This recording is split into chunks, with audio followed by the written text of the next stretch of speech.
Good morning, everyone. Good morning, good morning.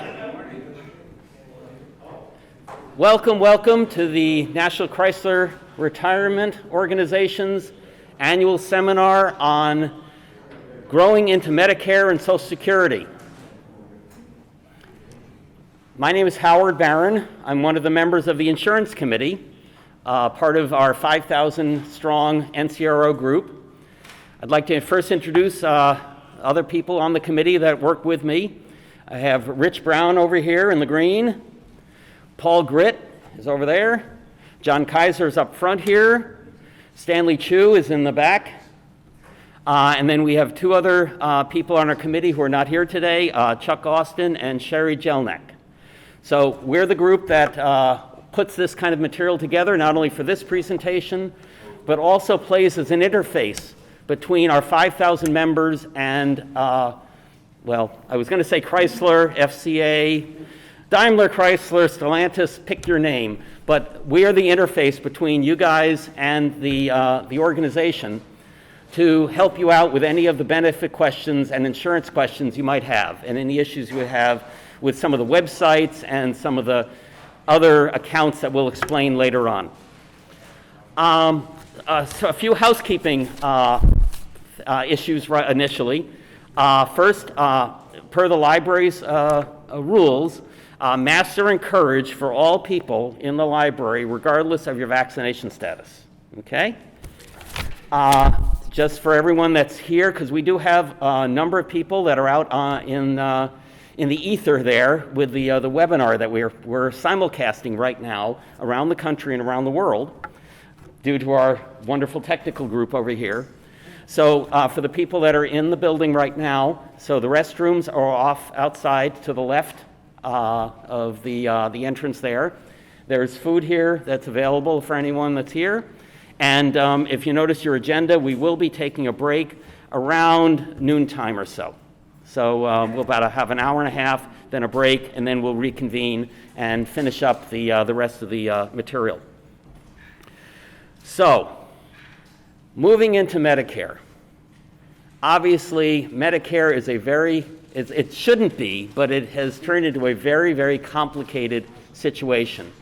When you're a working stiff and you're at a company and every fall you look at your benefits, there are only like 2 or 3 choices usually that you have to worry about. But when you get into the world of Medicare, and as I was explaining just a few minutes ago, Medicare is like a Frankenstein monster.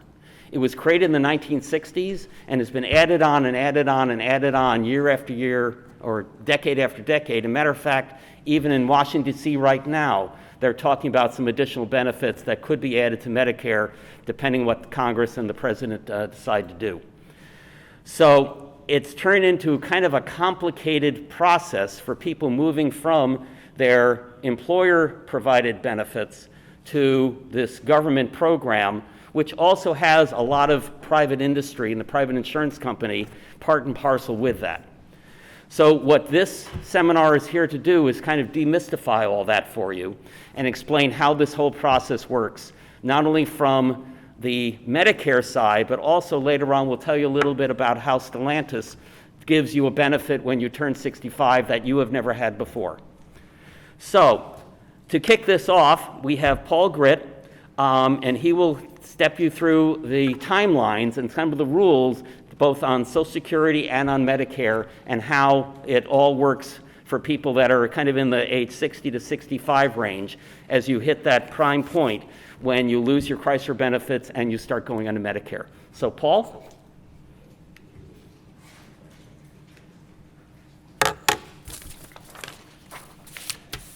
Okay, thank you, Howard. As Howard said, my name is Paul Gritt. I retired from Chrysler, Daimler, Chrysler, et cetera, in 2008, and been part of the insurance committee since then. So we're going to talk about Social Security and Medicare. So let's start with Social Security. That's relatively straightforward. As most of you may know, the earliest you can accept or receive Social Security benefits is 62 years old. If you start taking Social Security benefits at 62, the monthly benefit you get will be less than if you wait till your full retirement age, which for everyone who's 65 now, I think it's about 66 in a month. If you delay past that, your benefits keep going up, but they stop going up at 70. So basically, your window is 62 to 70. I think the break even is if you, for instance, waited to 70 and you calculated how much money you didn't get from 66 to 70, when would you have all of that money back? I think the break even is about 78. So depending on your individual financial situation, you want to make an informed decision as to when to take your benefits. The other thing to know about is something called your full retirement age, which, as I say, is about 66 now. Why that's significant is if you decide to do any work once you're retired, if you're under your full retirement age and you make more than $18,960 a year, you'll lose $1 of Social Security for every $2 over that amount you make. Once you get to full retirement age, you can make as much as you want. Social Security doesn't care anymore.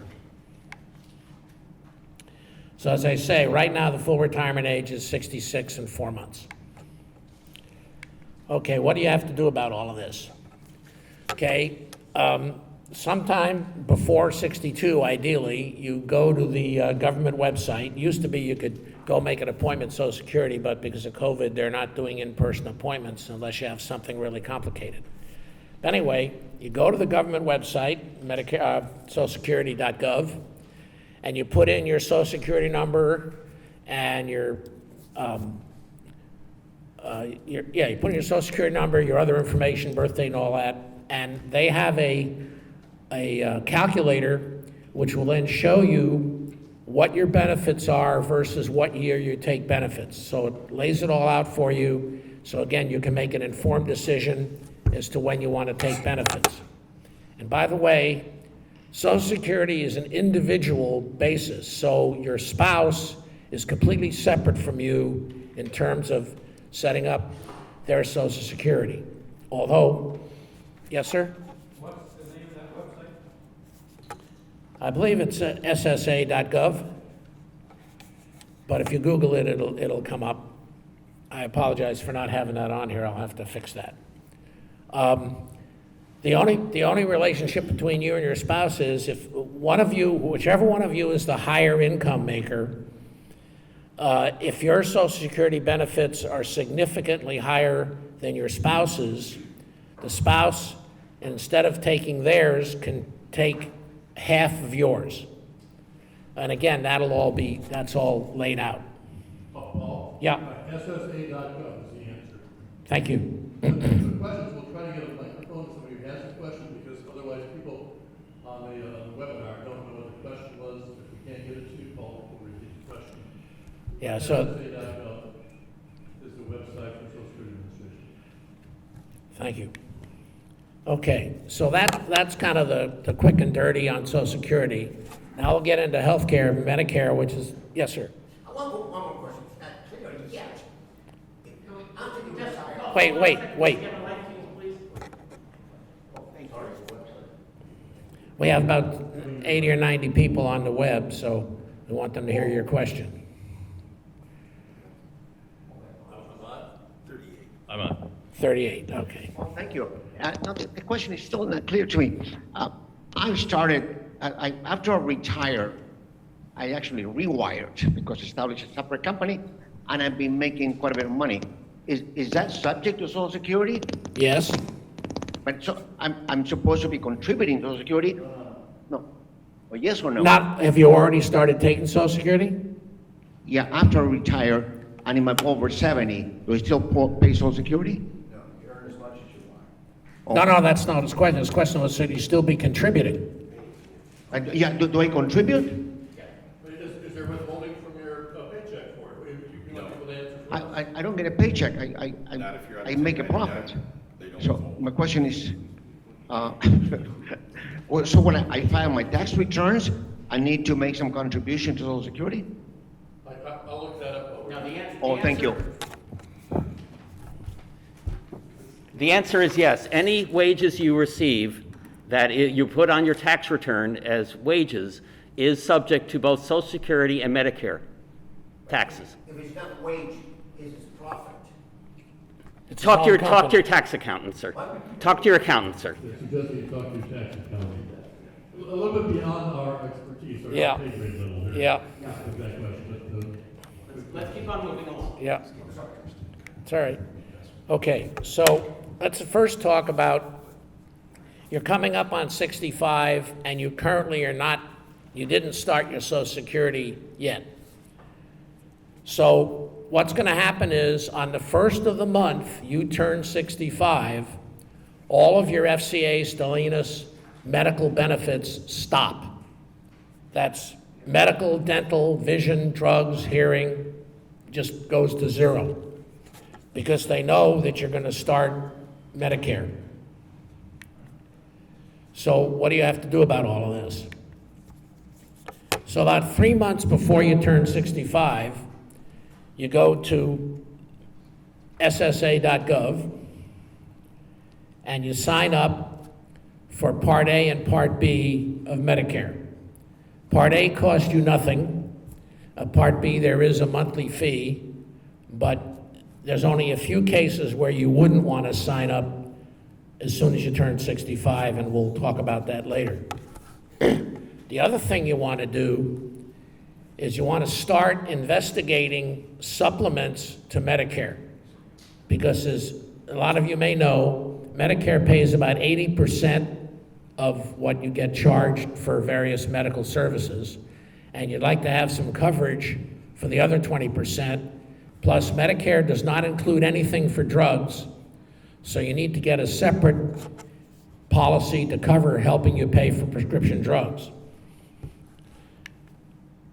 So anyway, after you've done your research, about 2 months before you turn 65, you'll want to go ahead and sign up for whichever of these supplemental plans you decide to go with, and you'll learn a lot more about that a little later. And the reason you want to do it 2 months before, yes, sir? Drugs are Part D, right? Yeah, drugs are Part D, correct. There's going to be a lot more information about Part D a little later. John's has got a really great presentation on that. Anyway, the reason you want to do this 2 months before you turn 65 is because all this paperwork has to go through the government, and you want to give them plenty of time to process all your applications and everything, so that everything's in place the first of the month that you turn 65, so that you're not uncovered. Now, if you're already receiving Social Security, the procedure is about the same. The only difference is that since you're already receiving Social Security and the government knows who you are, they're going to send you a postcard. And it's just that, just a postcard, and it basically says, do you want to not take Part A and Part B? And our recommendation, except in a very few rare circumstances, is you just throw the postcard away. You want to take A and B.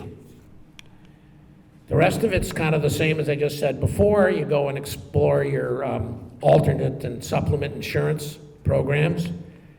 And again, 2 months before, make your decision and sign up. Yes, sir? Quick question, will this graphic be? Can you please wait to ask the question before we get a mic to you? Thank you.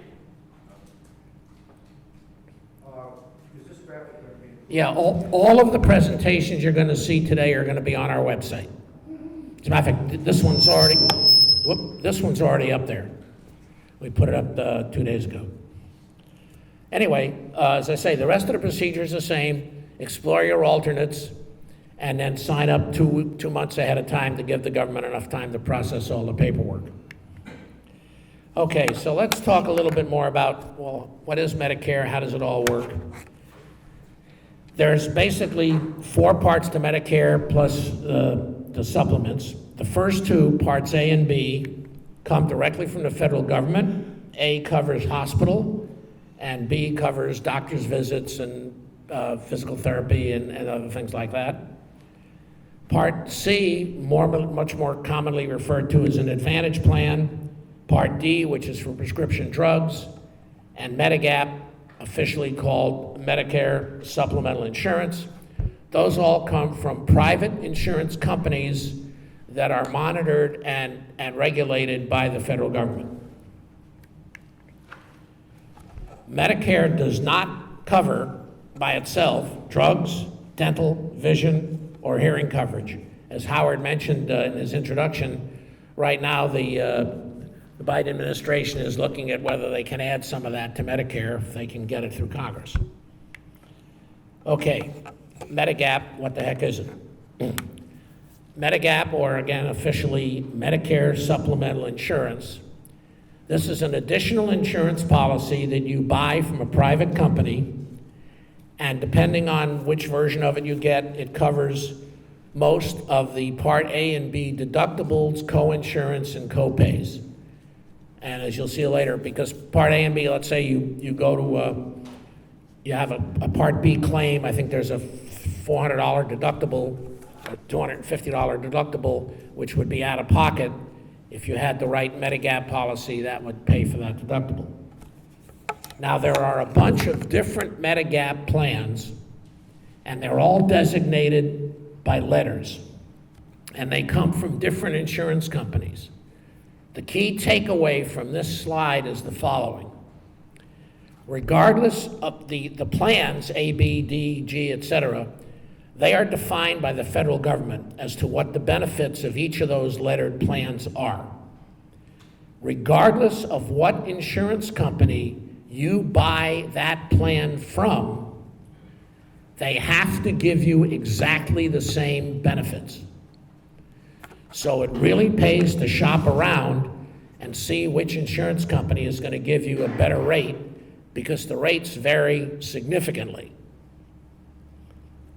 The other thing to be aware of is when you first become eligible for Medicare, so it's 6 months before and 6 months after your 65th birthday, you have what's called guaranteed issue. Now this means regardless of your health condition, prior condition, no matter how sick you are, no matter what you're suffering from, when you first turn 65 and you apply to one of these private companies for a Medigap, they have to accept you. And they have to charge you the same rate as everybody else. It's called guaranteed issue. Really important, because if you have pre-existing conditions and you get past this 6 months window, it can get problematic. Advantage plans are the same way. When you first turn 65, you can apply to these plans, and regardless of your current health situation, they have to accept you. Okay, now let's talk a little bit about Part D. And Part D covers prescription drugs. It's run by Medicare-approved insurance companies, and there's a bunch of companies out there. I think in this part of Michigan, there's maybe 25 companies that are offering Part D plans. And they're all a little different, and they have different premiums, and they have different coverage.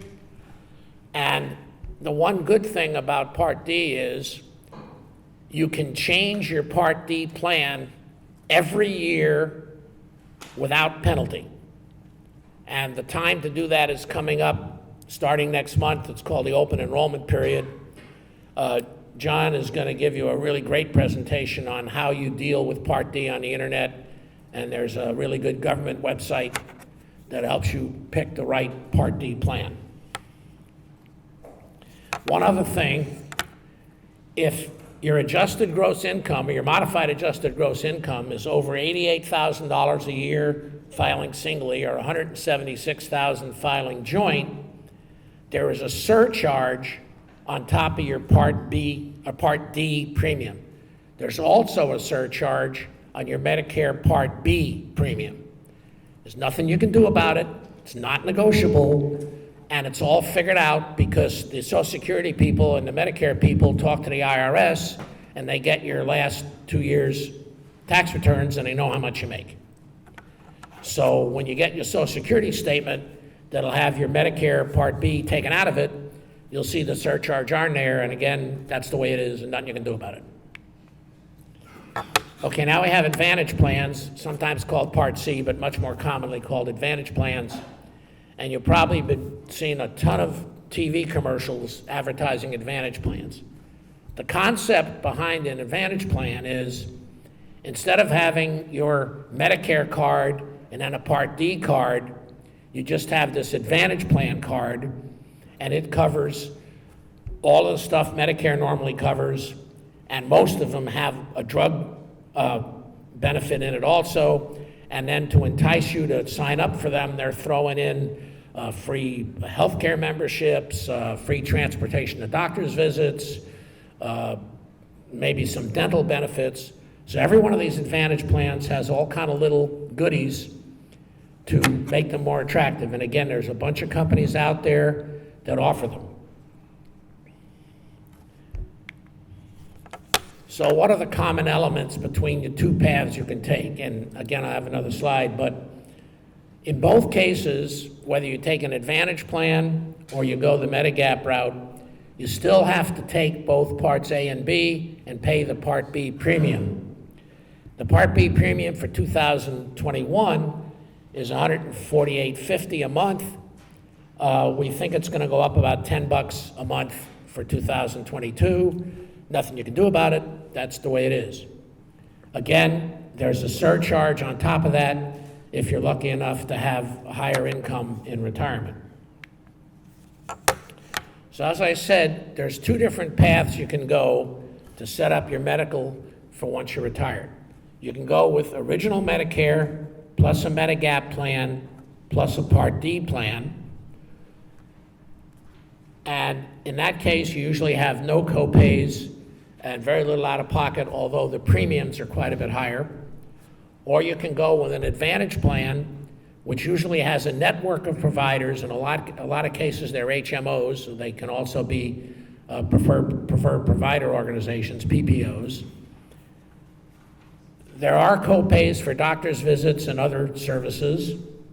The premiums are usually quite a bit less, and they usually include your drug coverage. Let me give you just a personal example and try to get your head around it. About 8 or 9 years ago, I banged up my left shoulder and I had to have shoulder surgery.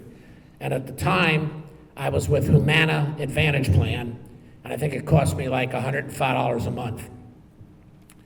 It was a PPO, and it was here in Southeast Michigan, and Humana's a big outfit, so almost all of the major doctors around here were signed into their network. So I was able to go to a shoulder specialist, top guy, and he put me in the Beaumont, Royal Oak, in their orthopedic wing, and fixed up my shoulder. And I think it cost me, with the surgeon and the anesthesiology and the hospital and all that other stuff, was like $250 out of pocket. However, shoulder surgery has a lot of rehab. So I had to go to physical therapy 3 times a week, and there was a copay of $35.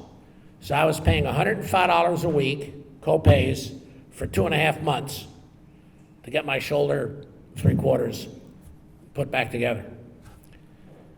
The alternative to that is, after 3 or 4 years with Humana, which was basically okay, but I decided I was getting older and I might have more medical needs, so I was able to switch over to a Medigap plan.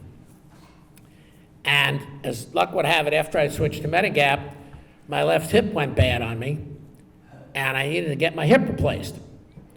So because I was on Medigap, I can now pick any doctor I wanted, so I was able to find a top hip surgeon here in Michigan, and he put me into Beaumont again, and he replaced my hip, which is on paper about a $40,000 operation. That's not what they get, but that's what the bill looks like. Anyway, the total out of pocket for me was $1.50. And I needed some PT after that to rehab my hip. Out of pocket, $0. Now, the Medigap policy I had, as opposed to the $105 that Humana cost, was about $160 a month. So that's kind of two scenarios of what can happen. Okay, so as I say, you've got two choices: original Medicare or an Advantage plan, and you have to kind of study those and look at your own financial situation, and you can talk to some of our consultants, which we'll tell you about a little bit later. And in most cases, and if you go Medigap, you're going to need a Part D to cover drugs. As I say, 99% of the Advantage plans include drugs. But they are, again, you can go to any hospital you want under Medigap, any hospital or doctor in the country who accepts Medicare. If you're in an Advantage plan, you want to get the best benefits, you have to go to their network. Okay, don't worry about this eye chart. As I say, all this stuff's on the web. All these slides are on the web. But this is a chart. Yes, sir. Yes, I have a question. Wait. Ed. Stan, give him the mic. Well, thank you. That's very clear so far. One quick question. I travel quite a bit overseas. Yeah. Europe, South America, Asia. If I get sick overseas, once I had a ski accident, and they need to go to a hospital there, a local hospital, is that covered by any of these plans, or this is only for being here domestic in the USA? It's a super question. Super question. And a good question. Medicare doesn't cover you overseas. Some of the Medigap plans do. So if you're like this gentleman and you travel a lot, that's certainly one thing you'll want to check into. As a matter of fact, if you look at this chart, in the middle, about the middle of the chart is Plan G, which is the most comprehensive one you can currently get. And it does include foreign travel up to a certain limit. And again, remember I mentioned before, you pick one of these plans based on what's available in your area, how much they cost, and what your own personal financial situation is. But once you decide which one of these plans is right for you, then you can go shop around to all these different insurance companies, because if I want a Plan A from ABC Insurance Company in Hamtramck, or I want a Plan A from XYZ Insurance Company on the other side of town, the benefits are exactly the same by law. We got another question? What is the website name where these things are? Well, this one is on Medicare.gov. Oh, where the presentations are? All of them are on our website, NCRO.org. And there's a home page, and then there's a tab that says Medicare and Social Security. You click on that tab, and it's got all of the presentations, and all of this information's on your agenda, by the way. Well, if I could offer, everybody who's on the insurance committee has used a consultant, and we have two of them here, for those kinds of detailed questions. Two of the consultants are here. Am I live? Good, thanks. Anyhow, so you can take that question to one of the consultants who don't work for a fee. They get a commission if they book your insurance, but they don't charge you a fee. There's no extra cost to you, and they'll be introduced at a point. But you can take those specific questions to either of the two Davids who are over there. Yeah. Okay, now remember I was telling you that you really want to shop around for Medigap plans because premiums vary. And this is an example that I pulled down off the web. And you can see, and by the way, it's age dependent. As you get older, you can imagine the premiums are going to go up, and that's the way it is. So here you can see Plan A 74 to 470, Plan N 90 to 370, and Plan G 117 to 380. Those are some big swings. And remember, same benefits. Also, as I mentioned before, as you get older, the premiums go up, and this gives you an idea. You have here, let's take the Plan G, which is the one that I have. Priority Health, you're 127 at 65. By the time you're 75, it's 205. Blue Cross Blue Shield of Michigan goes from 130 to 210. AARP goes from 130 to 175. So when you're working with the consultants or you're doing it yourself, one of the things you want to investigate is not only how much you're going to pay the first year, but what their history is and what kind of increases you think you're going to get as you get older. Okay, One more question, sir. yes. Well, I do, Wait.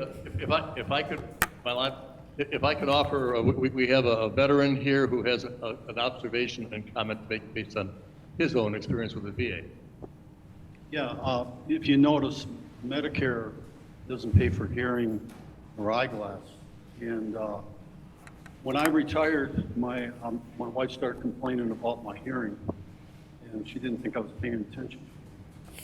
But it turns out I went to the VA, and they pulled up my military records, and my hearing deteriorated while I was in the Navy due to the type of work I was doing. So now I get a 10% disability, and I get my hearing aids paid for, which I left my hearing aids on my boat. I'm wearing these today. And glasses, and I just had surgery on my left eye at the VA about 2 weeks ago. I guess my recommendation is that if you are a veteran, you ought to call up the VA and make an appointment to see a counselor. Or you can go to American Legion or VFW and they will help you. And you never know, you might be eligible to get some benefits. Yeah. Or yes, it's simple. Simple question, thanks, Stanley, appreciate it. I assume you can pay with these things through your pre-spending account, the one that so therefore, it's no cash flow for us. Well, what, no, you're talking about an HSA?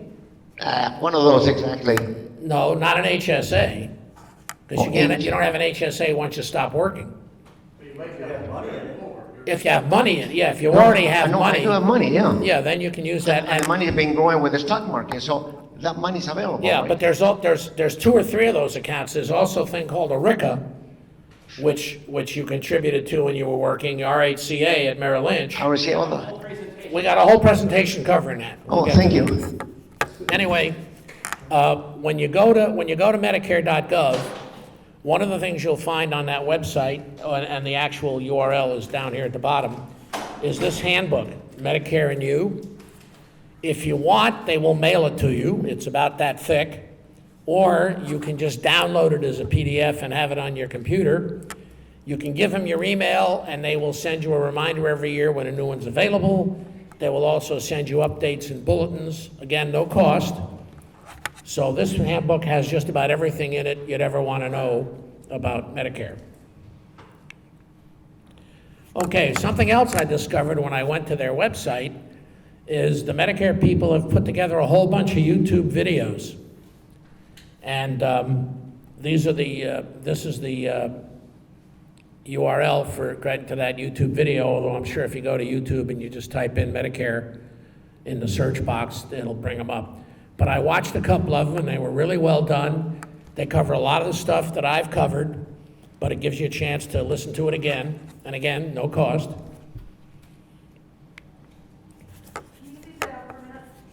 I don't know if let's see, can I go back? Yeah. Do you have a typo there on YouTube? You got a period in there. Yeah. I'm not sure if that's a typo or not, to be honest with you. There is no period there. Okay, so it's a typo. And it's one word. Sorry about that. And again, all these slides are on the website. Also, I found out when I went there that they now have an app. Medicare has an app, and I haven't used it myself, but I guess there's a little video that shows you what the app does, and I think it tells you what's covered and what's not covered. So again, another no-cost way to get more information. And I'm sure you can just go to the App Store and again, type in Medicare, and I'm sure the app will come up. Okay, there are several rules, I like to call them Medicare Gotchas. And they go like this. As we said before, you want to sign up for your Medigap or your Advantage plan at least 2 months before the month you turn 65, because the paperwork has to go to the company you're applying to, and they got to send it to the government, and it's got to get approved and come back. So you want to give yourself plenty of time. The other thing there's a lot of misunderstanding about, Medicare does not cover long-term care. If you have, dementia or something like that, and you have to be in a nursing home, Medicare does not cover that. And Medigap doesn't, and neither do these Advantage plans. So that's a whole nother thing to look into from a financial point of view.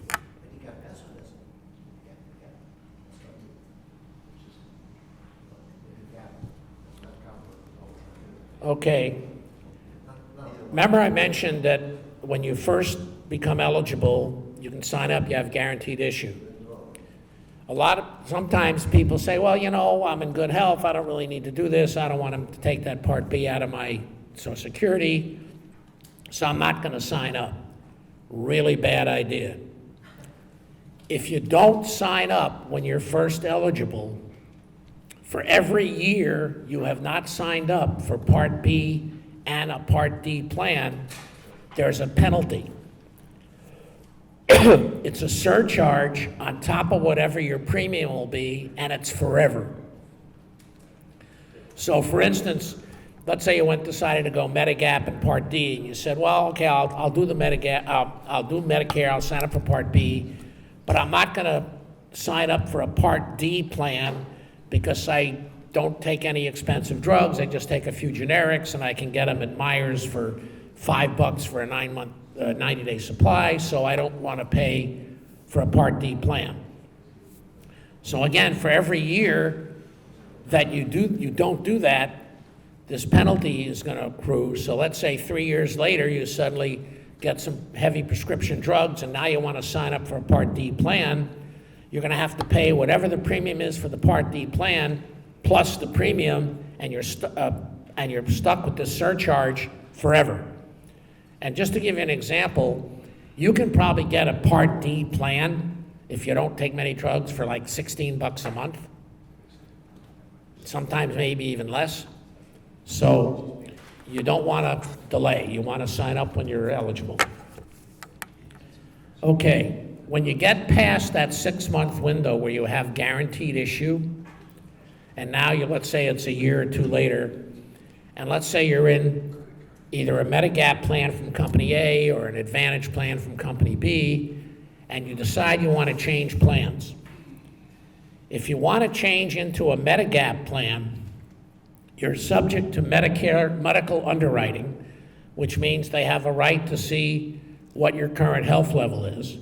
And if you have some serious pre-existing conditions, it may be very difficult to switch plans. It's also not guaranteed it'll be difficult. In my particular case, as I told you, I was with Humana Advantage plan for about 4 years and decided to switch to a Medigap plan. And I was in pretty good condition. I had a little high blood pressure, but nothing real serious. So I was able to fill out a 2-page questionnaire of what my current health conditions were, and I was accepted into a Medigap plan. But it's something to think about. So it means that the decision you make when you first turn 65 and what plan you're going to pick is really important, because changing later could be a problem. Okay, there are, as I was going to say before, some Medigap policies don't provide any coverage when you're out of the country, and some do, and you'll want to check that. Last item, and it's kind of a minor one, I haven't heard of anyone running into this, but in the latest version of the Medicare laws and in the Michigan auto policy laws, they made a change. It used to be if you were in an auto accident and were hurt and you had Medicare, Medicare was your primary coverage, and then your auto policy was secondary. Well, they switched that around, and now your auto policy is primary, so it's possible that when you go on Medicare, you may see a small change in your auto policy premium. I haven't personally run into that. I haven't heard of too many people running into it, but it's just something to check. Okay, at the beginning, I was saying that while you almost always want to sign up for Part B, there's sometimes when you might not have to. One of the more common ones is if you or your spouse are working for another company, or your spouse is working for somebody, and they have medical coverage that covers you, then you don't have to sign up for Part B right away, and as long as you're covered, you won't get that penalty when you eventually do have to sign up. But you want to double check, let's say it's your spouse and she works at another company and they've got health care coverage and it includes you. You want to touch base with the HR department of that other company and ask them if the coverage that they're providing you is called credible coverage for Medicare purposes. They will know what that means, credible coverage. And it just means that it's good enough that Medicare recognizes that you have medical coverage. As was just mentioned, if you can get VA coverage, then that's considered credible coverage also, but you got to check the VA, depends on whether you have a military disability or not, as to whether you can get coverage from the VA. And then the last one, probably doesn't apply to too many people here, is if you or your spouse are on Medicaid, then you don't have to get Part B. So here's a whole bunch of numbers. They're also, some of them are on the bottom of the agenda, and again, this slide's on the website. And that's about it. Okay, any more questions? Yes, ma'am. Wait.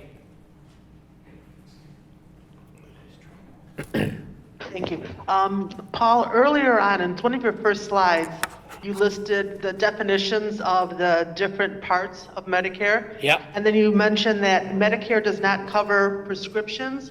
Right. And something else. What else was it that you mentioned that it does not cover? Well, it doesn't cover long-term care, and it doesn't cover out of the country. Only some of the Medigap policies cover out of the country. Physical therapy, I think was something. No, Vision or dental or? they don't cover vision, they don't cover dental, they don't cover hearing, and Medicare itself doesn't cover drugs. Part D covers drugs. Physical therapy is covered, and as I say, if you have an Advantage plan, like you'll have to pay a copay. If you have Medigap, most of the Medigap policies will cover the copay for physical therapy. All right, thank you very much. There was a question from the webinar. Oh, okay, a I think question. you covered it, but can you sign up for Part A and B earlier than the 3-month period? I don't think so. I didn't either, but that was my answer. Yeah, because the month you turn 65 is kind of the magic point because Social Security knows who you are and and how old you are. The other side of that is sometimes waiting until that 3-month period. If your birthday was later in the year, the following year's information will be up on the Medicare site, so you'll know what you'll be paying the following year. Right. So it's sometimes good to wait. Being a December baby, I remember that. Yeah, because like the 2002 information is going to come out next month. Yeah, I have a question. My wife's 8 years younger than me, Right. so when Chrysler kicks me out, Right? what do I? Can I still cover her? Yeah, she's still covered by Chrysler. Okay. Under the retiree health care plan. Okay. Got another one.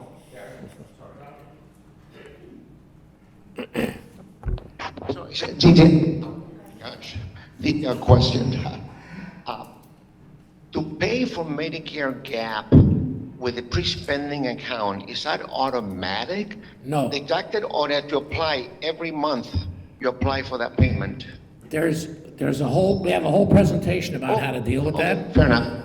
but the answer is no, it's not automatic. Good question, though. Oh, okay. Oh, okay. People were asking to see the Oh, right, yeah. slide.